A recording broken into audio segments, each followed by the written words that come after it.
Samantala, target ng SEA Games gold medalist na si Mariela Salamat na makadiskubre ng young and fresh talents sa sport na cycling. Kung kaya naman abala siya ngayon sa pag-oorganisa ng isang cycling race para mahanap ang mga siklistang maaaring lumaban para sa bansa.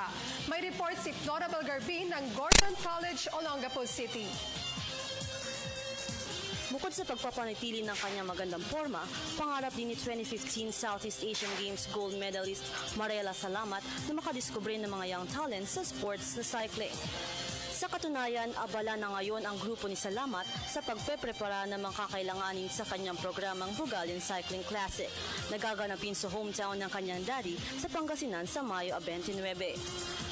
Magsisimula ang karera sa bayan ng Bugalion sa Labrador bago isunod ang akyatin at zigzag road ng Sual to Alaminos. Nababalik muli ng Bugalion para sa kabuuang distansyang 65 kilometers road race. Ayon kay National Coach Cesar Lobramonte, magandang pagkakataon ang Bugalion Cycling Classic upang madagdagan ang mga babaeng siklista ng bansa gaya ni Mariela. Kasi ang sabi namin dito, yung mananalo rito, siguro pwede namin munang i-adapt as a Coratec team na pag na-training na siya, like kamukha nung dalawang Coratec namin na tiga Pangasinan, aalagaan muna namin bago namin isabak sa tryout para sa national team. Samantala, ibinalita rin ni Lobramonte na plansyado na ang lahat para sa one-day event, kabilang na ang accommodations, prizes at iba pang kakailanganin ng mga participant. Sa ngayon, ma'am, yung father ni Mariela ngayon, nandun sa Pangasinan, siya yung nakikipag-coordinate doon sa mga yung tutulugan ng mga siklista na 70 participant ang pwedeng accommodate doon sa tulugan sa Bugalion, Pangasinan na aircon ang ibinibigay nila.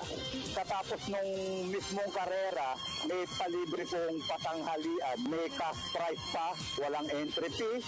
Ang lahat na mananalo rito, 1 to 5, merong cash prize, merong silang bag. Nasa 100 siklista ang inaasahang lalahok sa Bugalion Cycling Classic na bukod sa Women's Open category ay ang Bugalion Cycling Classic sa Men's Age category at Executive Division. Para sa PTV Sports, Florabel Garbin, Gordon College, Olongapo City.